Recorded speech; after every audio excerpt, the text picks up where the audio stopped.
이 시간 함께 찬송하겠습니다.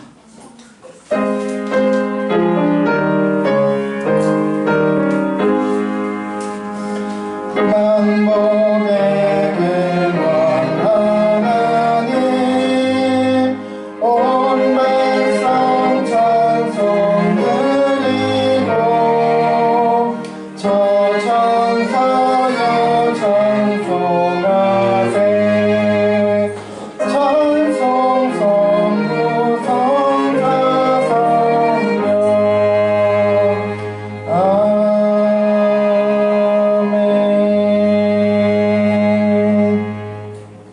아멘. 이제 함께 사도신조로 우리의 신앙을 고백하시겠습니다. 다 함께 사도신조 고백하십니다. 시작. 나는 전능하신 아버지 하나님 천지의 창조주를 믿습니다. 나는 그의 유일하신 아들 우리 주 예수 그리스도를 믿습니다.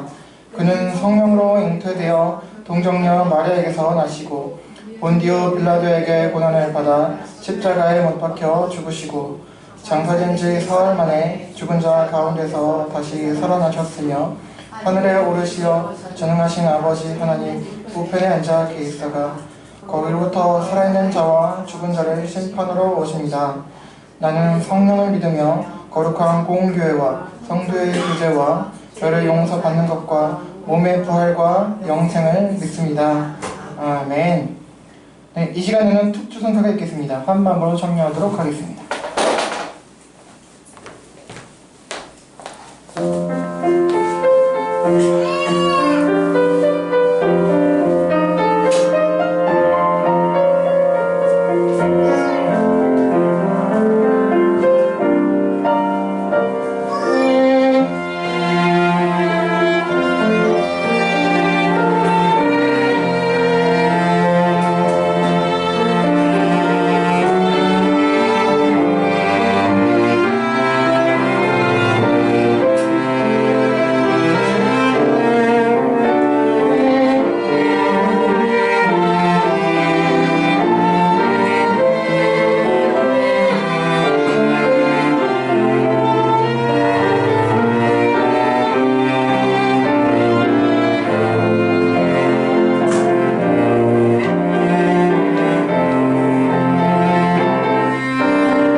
네, 샬롬 잘 지내셨습니까?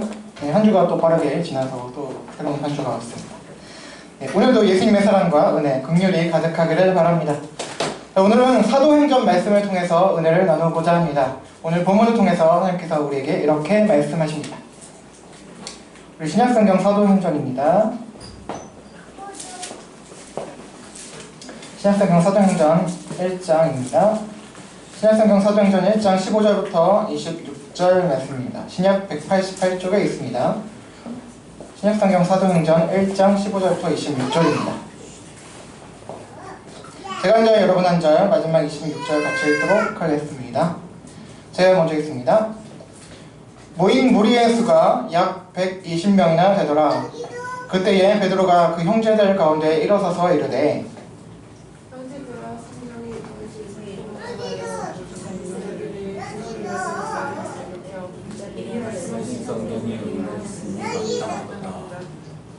이 사람은 본래 우리 수 가운데 참여하여 이 직무의 한 부분을 맡았던 자라.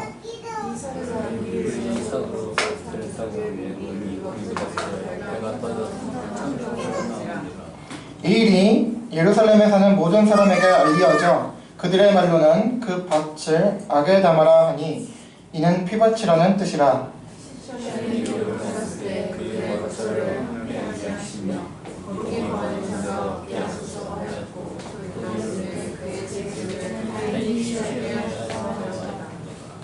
이러므로 요한의 세례로부터 우리 가운데서 올려져 가신 날까지 주 예수께서 우리 가운데에 출입하실 때에 항상 우리와 함께 다니던 사람 중에 하나를 세워 우리와 더불어 예수께서 부활하심을 증언할 사람이 되게 하여야 하리라.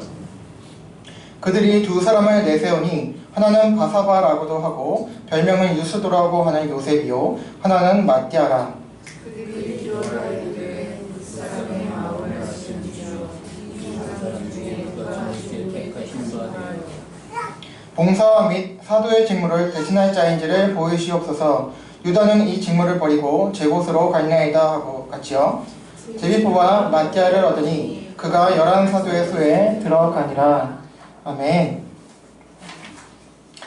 네, 여러분 우리는 지난주 마가복음 9장 17절부터 29절까지 해서 기도의 응답과 역사를 일으키는 그 원동력은 우리의 믿음과 능력에 있지 않고 오직 주 하나님의 주권적 은혜와 그 능력에 있기 때문에 언제나 주님의 긍휼과 은혜에 의지해서 그분만을 높이는 삶을 살아야 한다는 것을 함께 나누었습니다.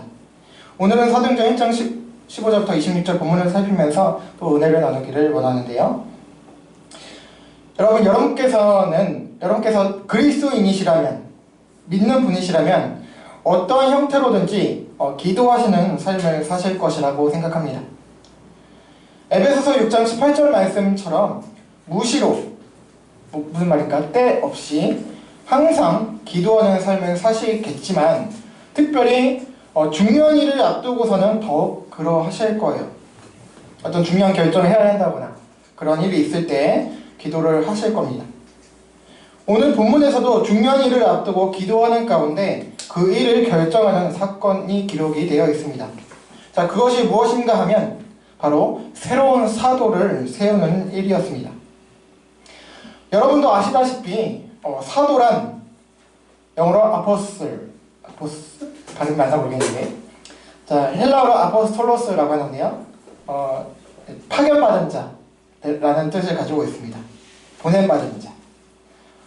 예수님의 12명의 제자들을 말합니다. 그런데 그 중에서 한 명이 빠꾸가 나게 되었죠. 누굽니까? 바로 가룟 유다입니다. 유다는 예수님을 배신해서 은 30에 예수님을 이제 환해드린 공의회에 팔아 넘겼죠. 그랬다가 이제 후회를 합니다. 그 후회하고 주님께 돌아오면 되는데 스스로 목을 메고 자결을 했어요. 그렇게 목을 메서 죽은 인물입니다. 만약에 유다가 진심으로 예수님을 믿었고 그리고 비록 잠시 잘못을 했을지라도 회개하고 돌아왔다면 12사도에 포함이 되었을 거예요. 베드로도 3번 예수님 부인했잖아요. 그냥 나 예수님 몰라요 하는 것이 아니라 원어를 보면은 예수님을 저주까지 했다고 기록이 되어 있거든요. 너 그 종이 너 예수님의 제자지 했을 때 저주까지 했다는 거예요. 그 종을. 또 그런 사람의 제자로 나를 그렇게 부른다고? 너 하여튼 나쁜 그렇게 하면서 저주를 했다는 거예요. 그런 정도로 심각하게 그냥 나 몰라요 이렇게 피한 그런 게 아니라 물론 두려웠겠지만 그렇게 했다는 거예요. 그런데 베드로는 하나님의 주님의 사도가 되었잖아요. 근데 유다는 그렇게 회개하지 않았다는 거예요. 돌아오지 않았다는 거예요. 그냥 자신의 후회는 했지만 그렇게 목을 메고 자기를 했다는 거지. 자, 그러면 오늘 만약에 유다가 돌아왔다면 오늘 본문의 사건도 일어나지 않을 수가 있었습니다. 그러나 유다가 그렇게 골이 나면서 한 명을 추가해야 하는 필요가 생긴 것이었어요.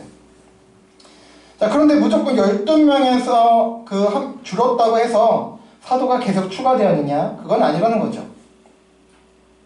자, 한 가지 예를 보면 사도행전 12장 1, 2절을 보면 사도 야고보가 일찍 순교하게 됩니다. 죽었다는 거죠. 그렇다면 또 다시 한 명이 비게 되니까 만약 12명을 계속 유지시켜야 한다면 다시 새로 뽑아야 되잖아요. 근데 그때는 오늘 본문과 같은 새로운 사도를 뽑지 않았다는 것입니다. 자, 그렇다면 이렇게 말씀하실 수 있겠죠. 여러분과 제가 너무나 잘 알고 있는 사도 바울이 있잖아요. 새 사도 바울이 추가되었지 않냐라고 말입니다. 자, 그런데요, 여러분 시기가 달라요. 방금 말씀드렸다시피 사도 야고보가 순교했을 때는 사도행전 12장에서 순교했거든요. 그러나 바울이 사도가 된 때는 언제예요? 3장 전에 9장에서 이미 임명되었다는 거예요. 그렇다면 그때 13명이 되는 거겠죠? 자, 그렇다면 야고보가 순교하기 전에 기준으로 잡는다면 오늘 본문에서 가룟 유다 대신에 사도로 임명된 마띠아를 만약에 포함한다면 사도가 총 13명이 됩니다. 자, 그런데 여러분 이게 맞을까요? 사도가 13명? 이게 맞는 말일까요? 13명이 된 것이 옳으냐 이 말입니다. 자, 그러면 이렇게 반문하실 거예요. 그럼 왜 꼭 12명이어야 합니까? 라고 반문할 수 있을 거예요. 13명이면 안 되냐 하실 것이죠. 자, 그렇다면 제가 다시 반문할 수가 있습니다. 그럼 사도들은 13명이 아니라 왜 더 안 뽑았을까라고 반문할 수가 있습니다. 당장의 복음을 곳곳에 다니면 이제 전하기 위해서는 한 사람이라도 더 있으면 좋잖아요. 그런데 왜 14명째, 15명째 사도는 없냐는 거예요. 왜 100명째 사도는 없냐 이 말입니다.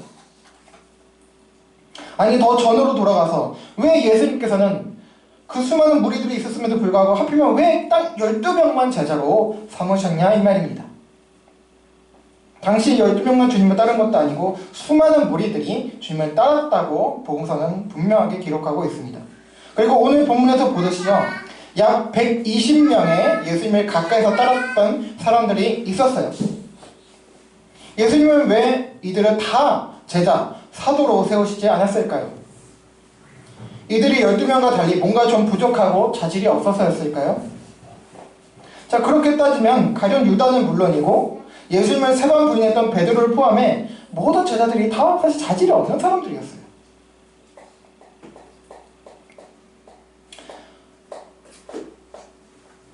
즉, 사도는 예수님께서 직접 세우신 자들로서 12명이어야 한다는 거예요. 자, 그럼 이 본문을 통해서 우리가 무엇을 생각해 보아야 할지 함께 차근차근 살펴보도록 하겠습니다. 15절입니다.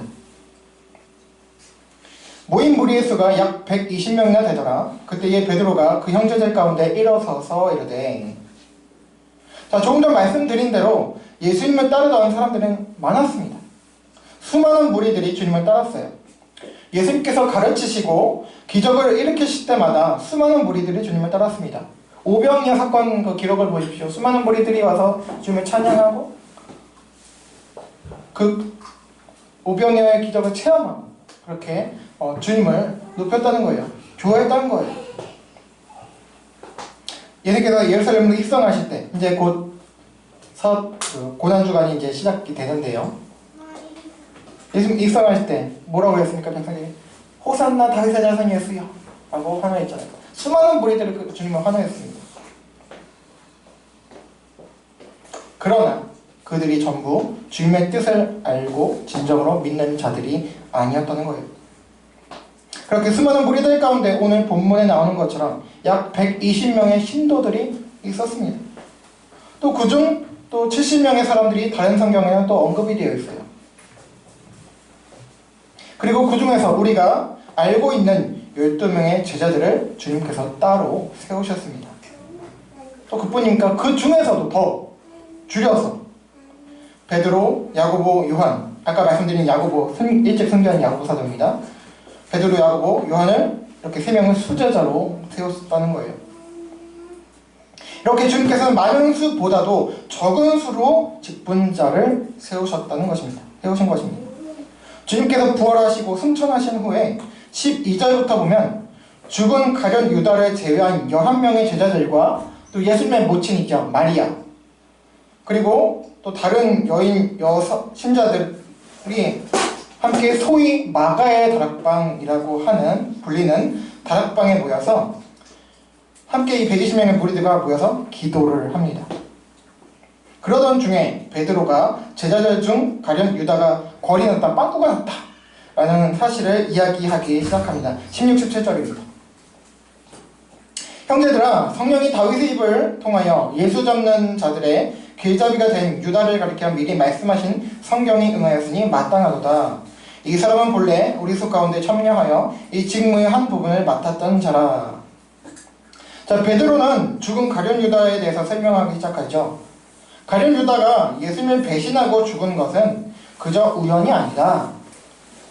뭐냐? 바로 구약에서부터 예언된 일이었다라고 밝힙니다. 그런 유다였지만 주님께서는 구속의 역사를 우리의 구원을 이루시기 위해서 그를 제자로 삼으셨다는 거예요. 그가 믿어서가 아니라. 그러면서 구약 시편의 말씀이 인용하죠. 20절 보실게요. 시편에 기록하였을 때 그의 거처를 황폐하게 하시며 거기 거하는 자가 없게 하소서 하였고, 또 일렀을 때 그의 직분을 타인이 취하게 하소서 하였도다. 자, 앞부분의 말씀은 시편 69편 25절의 말씀의 인용이고요. 뒷부분은 시편 109편 8절의 인용입니다. 자, 여기서 중요한 부분 뒷부분이죠. 뭡니까? 그의 직분을 타인이 취하게 될 것이라는 점입니다. 자, 그렇다면 여기서 가룟 유다를 대신하는 사도가 새로 생길 것이라는 것을 우리는 미루어 짐작을 할 수가 있죠. 자, 그렇다면 가룟 유다를 대신할 사도는 과연 누구일까요? 계속 살펴보도록 하겠습니다. 21절, 22절입니다. 이러함으로 요한의 세례로부터 우리 가운데서 올려져 가신 날까지 주 예수께서 우리 가운데 출입하실 때에 항상 우리와 함께 다니던 사람 중에 하나를 세워 우리와 더불어 예수께서 부활하심을 증언할 사람이 되게 하여야 하리라 하거늘. 자, 12명의 사도가 돼야 한다는 것을 생각한 것은 좋았습니다. 그런데요, 여기서 베드로는 크게 실수합니다. 사도의 자격에 대해서 잘못 생각한 거예요. 자, 자신을 포함해서 주님의 제자들이 된 사람들이 어떤 사람들이에요? 모두 예수님과 함께 다녔어요. 그분을 직접 보고 만났어요. 그리고 부활을 목격한 자들이라는 사실에 근거해서 동일하게 그런 자들의 무리인 이 120명의 사람들 중에서 뽑으려 했다는 거예요. 이게 왜 문제냐? 자, 보세요. 이 조건에 부합하지 않지만 사도가 된 사람이 있잖아요. 누구예요? 사도 바울. 앞서 말씀드린 대로 바울은 구장에서 사도로 임명이 됐죠. 부활하신 주님께서, 승천하신 후에 부활하신 주님께서 그에게 나타나시고, 다메섹 도상에서 나타나시고 역사하셔서 사도로 임명하신 거예요. 자, 그래, 여기까지는 예수님의 부활을 체험했다고 인정할 수 있어요. 그런데 뭡니까? 한 가지 조건에서 제외가 되죠. 빠지죠. 이 바울이 말하는 거에 따르면 뭐예요? 우리와 예수님과 계실 때 함께 다니던 사람은 아니었던 거죠. 공생의 기간 동안 주님을 따르고 제자들과 함께 다녔던 사람은 아니었던 거예요. 사도 바울은. 오히려 사도 바울은 어떤 사람이었어요? 예수님을 믿는 자들을 핍박하고 잡아가던 사람이었어요. 함께하는 사람이 아니었다는 거예요. 그런데 사도로 임명되었다는 거예요. 그렇다면 베드로가 생각한 이 사도의 조건에 부합하지 않는다는 것이죠. 자, 그렇다면 베드로의 말과 선택이 맞습니까? 아니면 주님이 맞습니까? 한번 생각해 보아야 합니다. 베드로는 자신들과 함께 했던 그런 사람이 또한 다른 사도가 되어야 된다고 생각한 거예요. 쉽게 말하면 편견이 있었던 거죠. 고정관념이 있었던 거예요. 저는 이 지점에서 삼국지 한 사건이 떠오르더라고요. 여러분 삼국지 잘 아시죠? 그 청나라에 보면 이제 유비, 관우, 장비 형제잖아요. 근데 이제 잘 아는 제갈량이 들어오게 되죠. 근데 처음에 어땠어요? 관우, 장비, 제갈량 엄청 무시했잖아요. 젊은 자기들 어리고 아주 좋은 사람이라고 무시했잖아요. 아무것도 안 하다가 잠만 자다가 자기 죽은 유비가 3번이나 찾아가서 데리고 온 그런 아주 버릇없는 그런 사람 데리고 와서 촛대기 젊은 데려가서 뭘 할 수 있겠냐고 무시했잖아요. 근데 어땠어요? 큰 인물이었잖아요. 관우 장비도 무시했던 사람이었어요. 자기가 함께 다니던 사람이 아니거든요. 자기가 모르던 사람이거든요. 유명하다고는 하지만 와룡봉추 중에 한 명이라고. 그렇게 관우 장비가 무시했던 그런 편견에 있어서 무시했던 저 사람은 우리의 사람이 될 수가 없어 라고 했던 그런 사람이 큰 인물이 되고 정말 인정받는 사람이 되었던 것처럼 이 베드로도 그런 편견을 가지고 있었다는 거예요. 자기들과 함께하는 사람 중에서 사도가 돼야지 다른 사람이 사도가 될 수 없다는 편견 가운데 이렇게 결정했다는 거죠. 자, 그리고 이뿐만이 아닙니다. 가장 중요한 것이 있죠. 사도는 인간이 뽑은 직분이 아니었어요. 주님께서 친히 세우셨던 직분이었습니다. 그런데 여기서 베드로는 가장 중요한 이 점을 망각하고 자신들이 사도를 스스로 뽑으려 했다는 거예요. 그래서 사도라는 직분을 세우신 주님의 주권적 의지에 반해서 추천과 투표로 새 사도를 뽑습니다. 그것이 바로 23절, 26절에 나오는 것이죠. 그들이 두 사람을 내세우니 하나는 바사바라고도 하고 별명은 유스도라고 하는 요셉이요 하나는 마띠아라. 제비 뽑아 마띠아를 얻으니 그가 11사도의 수에 들어가니라. 자, 먼저 23절에 처음에 보니까 이렇게 말씀합니다. 그들이 두 사람을 내세우니. 자, 베드로가 사도를 새로 세워야 한다고 제안을 하자 그곳에 있던 나머지 사람들이 두 사람을 후보로 추천했죠. 바사바라고도 하고 유스도라는 별명을 가진 요셉이라는 사람이 한 명 있고 다른 사람은 마띠아라는 사람입니다. 자, 유스도는 별명이긴 하지만 어쨌든 이름을 바사바, 유스도, 요셉 세 개나 이름을 가진 사람인 거예요. 자, 여기서 이제 설명이 필요한데 그 정도로 사람들에게 유명한 사람이었다는 거죠. 잘 알려진 사람이었다는 거예요. 그리고 이런 요셉이 있고 또 마띠아라는 후보가 있었습니다. 그래서 26절에서 투표를 해서 보니까 결국 마띠아가 뽑혀서 이제 새로운 사도가 되죠. 마띠아가.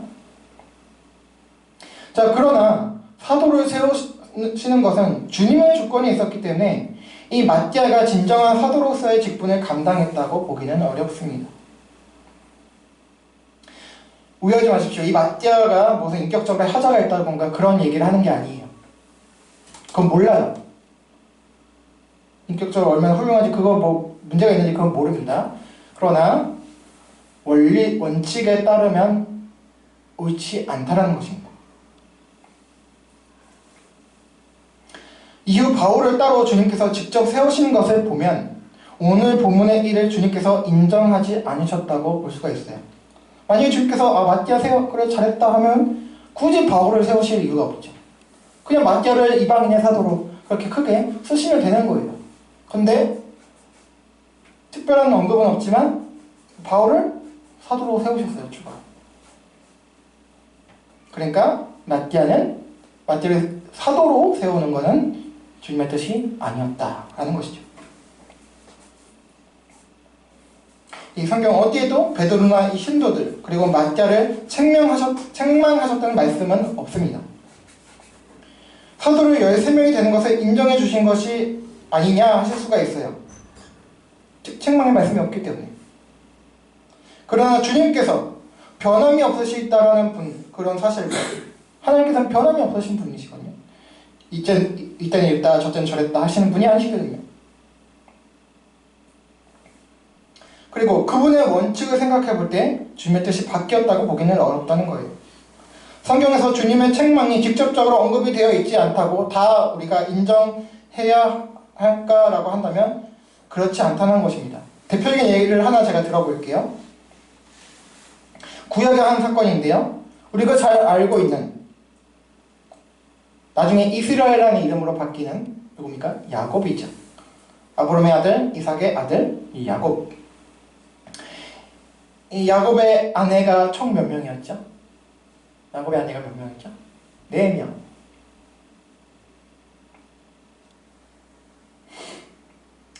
자, 이 말에서 이미 답이 나오죠? 아내가 여럿인 것이 과연 성경적으로 맞습니까? 일부 다처제가 맞아요? 아니잖아요. 자, 그런데 성경을 보면 이 야곱이 4명의 아내를 얻은 것에 대해서 하나님께서 책망하신 말씀이 나옵니까? 안 나와요. 책망 안 하셨으니까 그럼 옳은 것입니까? 그건 아닌 것 같죠?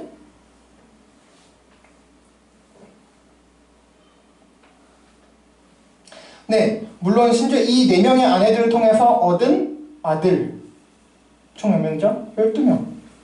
그 아들을 통해서 이스라엘의 12지파가 탄생하고 이 12지파를 통해서 어떻게 돼요? 하나님의 구속의 역사가 이루어집니다. 맞아요. 그건 인정해요. 맞아요. 틀리지 않았습니다. 근데 그렇다고 해서 다처를 얻은 것 자체가 옳냐 이겁니다.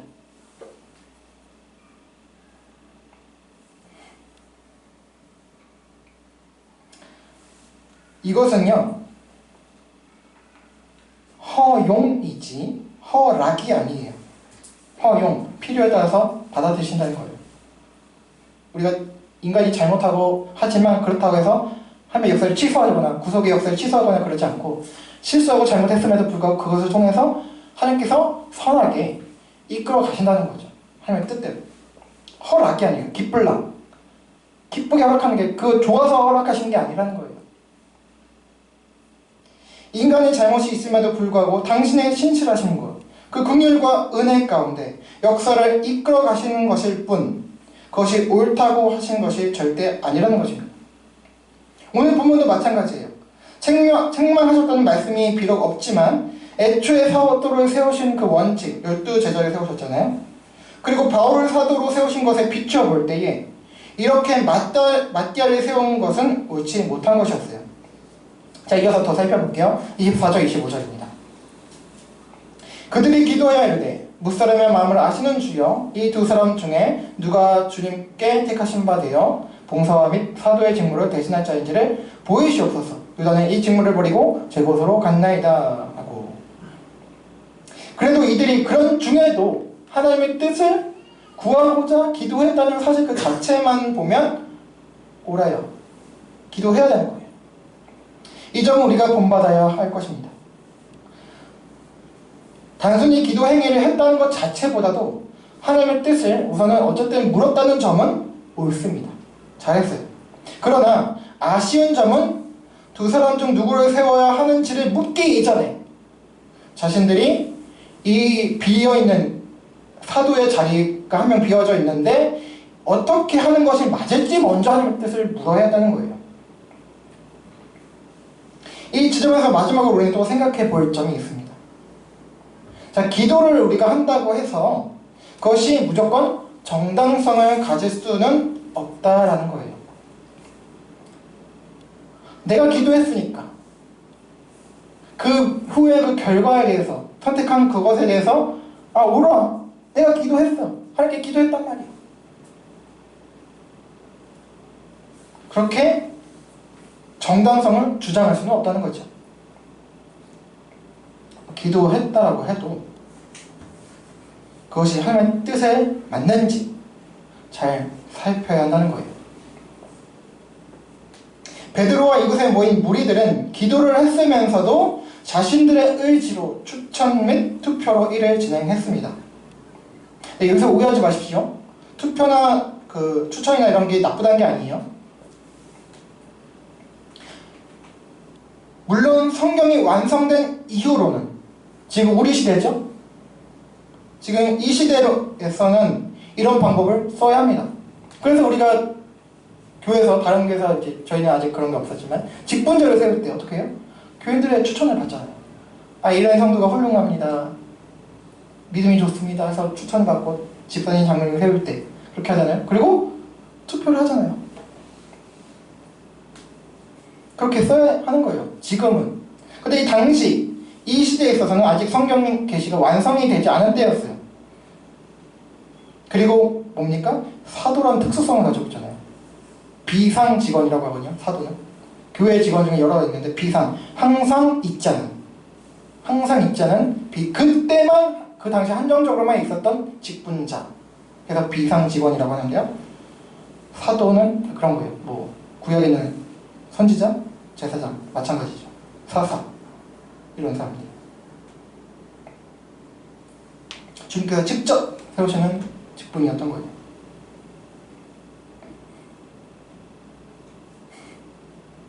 (66권의) 성경이 완성된 이후인 지금은 그래서 직분자를 세울 때 오늘 본문과 같은 진행, 민주적인 절차가 반드시 이루어져야 합니다.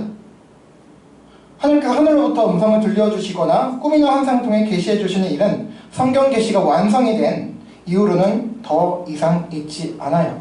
그래서 지금 하나님께서 누구누구 성도를 집사로 세워라, 장로로 세워라 음성을 들려주시거나 그런 건 없습니다. 그런 거 없어요. 여러분도 삶에서 이리로 가 저리로 가 하나님께서 하늘부터 음성 들려주신다. 그거 가짜예요. 사입입니다. 이단이에요. 그러면 그런 일 없고요. 만약 지금도 그런 식의 계시가 있다라고 한다면 보나마나 사입이 이단입니다. 자, 그러나 본문 당시에는 성경 계시가 완성이 되기 이전이기 때문에 기도했다면 하나님의 뜻이 무엇인지 기다렸어야 했어요. 아니, 이미 주님께서 12명의 제자를 친히 세우셨다라는 사실을 기억을 했다면 베드로가, 그리고 그 신도들이 기억을 했다면 이런 일은 진행하지 말았어야 했어요. 그러나 베드로의 섣부름과 급한 마음이 주님의 뜻을 거스르는 것입니다. 교만하게 된 것이죠. 여러분, 그렇기 때문에 우리는 조심해야 합니다. 베드로, 제자들 중에 가장 나이 위입니다. 대표입니다. 권위 있는 사람이 제안하고 추천하고 추진한다고 해서 그것이 자동적으로 정당성을 확보하는 것이 아니에요. 확보되는 것이 아닙니다. 그리고 우리가 기도했다고, 기도하고 결정한 것이라고 해서 그것이 정당하다고 말할 수 없습니다.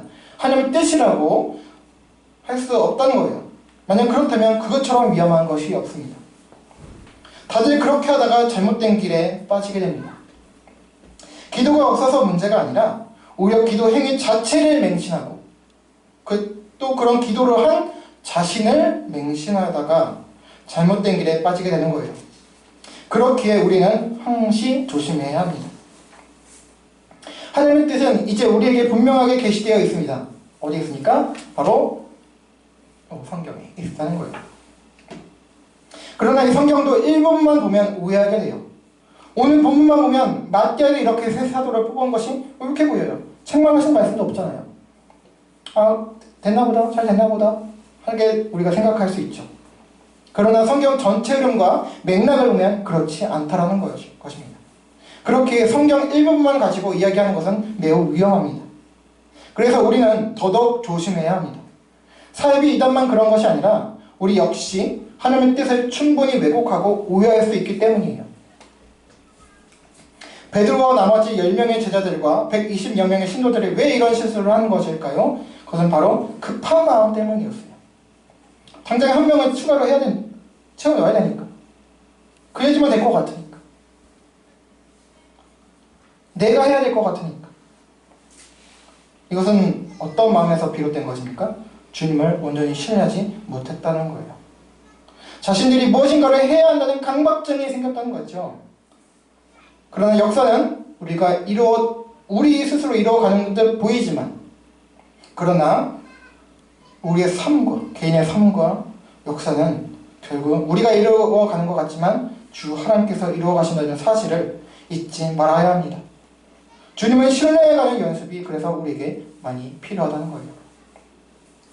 사랑하는 그리스도인 여러분, 기도 자체를 맹신하지 마시고 더더욱 하나님과 그분의 뜻과 은혜 그리고 긍휼에 집중하여 승리하는 저와 여러분이 되기를 바랍니다. 기도하지 말라는 게 아니에요. 기도하십시오. 주님의 뜻을 구하십시오. 찾으십시오. 말씀에 따라서 나아가십시오.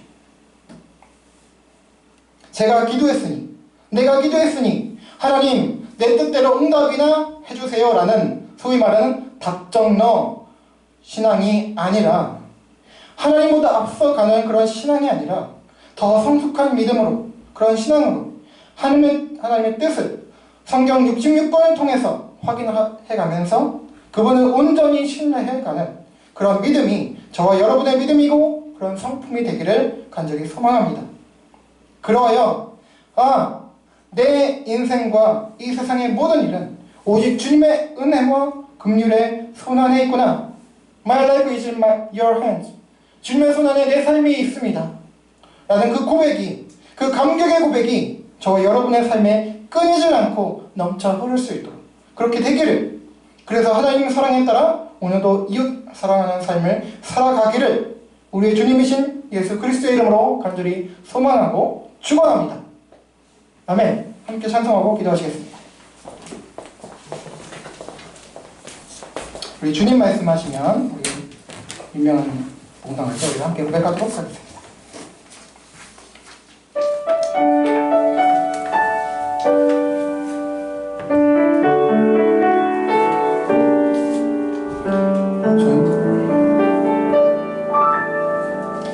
주님 말씀하시면 내가 나가리다.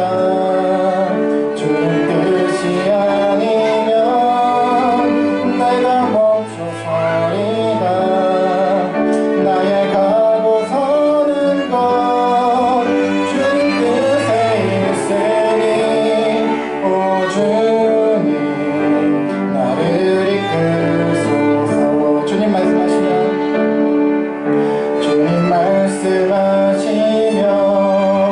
내가 나가리다.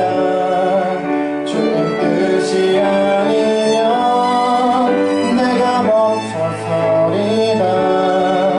나의 가고 서는 것 주님 뜻에 있으니 오 주님 나를 이끌소서. 뜻하신 곳에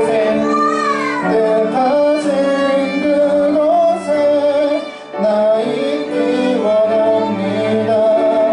이끄시는 대로 순종하며 살리니 연약한 내 영혼 통하여 일하소서. 주님 나라와 그 뜻을 위하여 뜻하신 곳에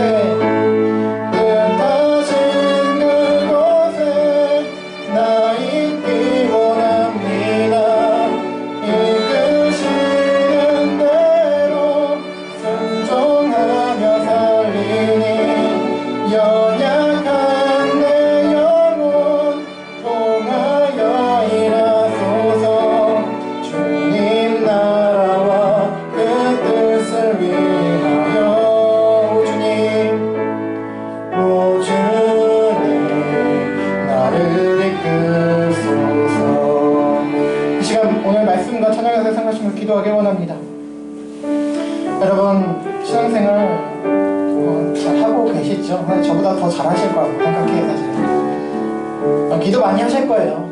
근데 여러분, 기도 많이 하시는 분들이 아쉽지만 잘 빠지는 함정이 그거예요. 내가 기도 이렇게 열심히 했고 내가 기도하고 하나님께 물어봤으니까 이후에 모든 그런 선택은 정당성을 갖는다라고 알게 모르게 생각하고 있다는 거예요. 근데 여러분 조심하셔야 돼요. 그것 때문에 넘어질 수가 있습니다. 그것으로 인해서 하나님의 뜻을 반하게 될 수 있다는 거예요. 기도하십시오 하지 말라는 게 아니에요. 그러나 주님의 뜻을 먼저 구하셔야 된다는 거예요. 그래서 여기 먼저 그의 나라와 그의 의를 구하라고 그렇게 말씀하셨다는 거예요. 저도 잘 안 됩니다. 그러나 이 시간 구할 때요, 하나님 내 마음에 섣부른 마음을 내려놓게 하여 주시옵소서. 주님을 신뢰하지 못하는, 내가 무엇인가 열심히 해야지 하나님의 뜻이 이루어질 것 같은 그런 조급함을 내려놓을 수 있도록 하나님 도와주십시오. 그래서 하나님의 그 주권을 인정하며 내 삶을 지금까지 인도해 주신 하나님, 그분의 손길을 기억하며 하나님 신뢰하며 나갈 수 있도록 믿음 주시옵소서. 함께 이 마음 가지고 여러분 자신을 위해서, 우리 주변의 사람들, 성도들을 위해서 기억나시는데 함께 기도하며 나가겠습니다. 기도하시겠습니다. 하나님 아버지 감사합니다. 하나님 감사합니다. 하나님 부족한 주님과 부족한 여기 한 말씀 계시다 감사합니다. 하나님 주님 잘 지키지 못하는 말씀입니다. 하나님 저도 하나님 그동안 같이 급한 마음 하나님 내 뜻대로 이해주시고 이렇게 드리겠습니다. 하나님 불쌍히 여겨주시고 어떻게 듣고 받을 수 있도록 도와주시옵소서. 하나님 축복을 이렇게 해주시옵소서. 하나님 내 뜻대로 되는 정말 주님의 뜻대로 되고 이렇게 기도하고 주님의 뜻을 지켜줄 수 있도록 도와주시옵소서. 주님의 신뢰할 수 있도록 도와주시옵소서. 내가 어떻게 하면 내가 열심히 해서 하기를 주시면 주님 시간이 주님 주권이 내 삶과 주님 우리의 삶에 따라서 고백하는 것을 제보다 될 수 있도록 도와주시옵소서.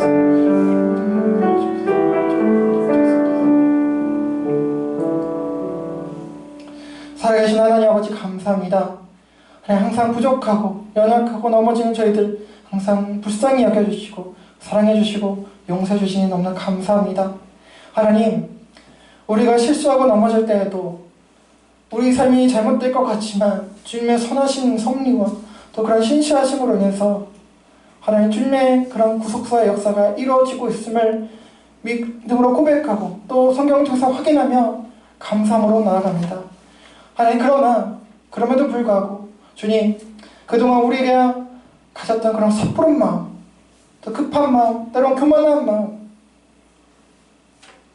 나의 이기적인 마음을 이제는 내려놓기를 소망합니다.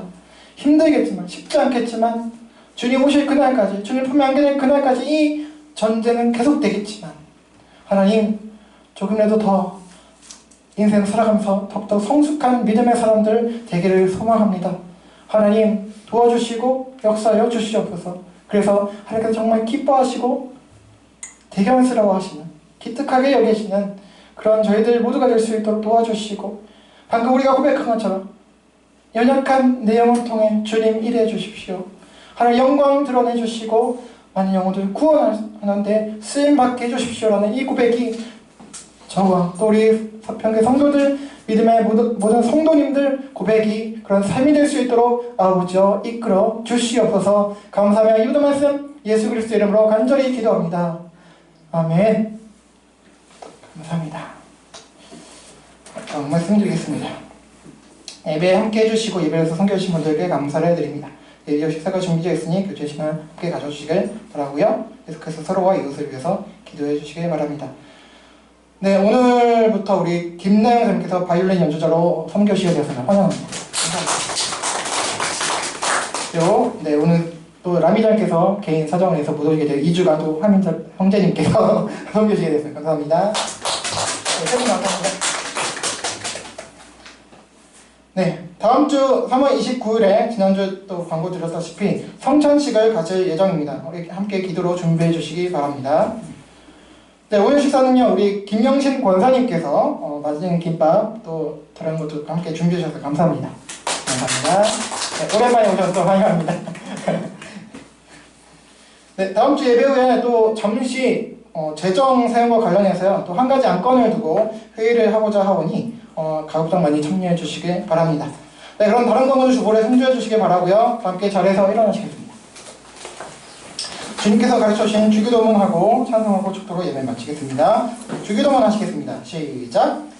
하늘에 계신 우리 아버지, 아버지의 이름을 거룩하게 하시며 아버지의 나라가 오게 하시며 아버지의 뜻이 하늘에서와 같이 땅에서도 이루어지게 하소서. 오늘 우리에게 일용할 양식을 주시고 우리가 우리에게 잘못한 사람을 용서하여 준 것 같이 우리 죄를 용서하여 주시고 우리를 시험에 빠지지 않게 하시고 악에서 구하소서. 나라와 권능과 영광이 영원히 아버지의 것입니다. 아멘. 찬송하겠습니다.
우리 주 예수 그리스도의 은혜와 하나님 아버지의 사랑과 성령님의 내주, 감화감동, 교통, 위로, 회복, 인도, 동행하심이 기도의 결제자가 우리가 아니라 인격을 가지시고 주권을 가지신 주 하나님이심을 기억하여 기도하는 가운데에서도 그분의 주권을 인정해드리고 또 그 주님의 뜻을 구하고 알아가는 성도로서 성숙한 그리스도인이 되어 온전히 하나님과 형제자매 서로 그리고 이웃을 사랑하는 삶을 살아가기를 다짐하고 소망하는 모든 그리스도인들에게 영원토록 함께 있을지어다.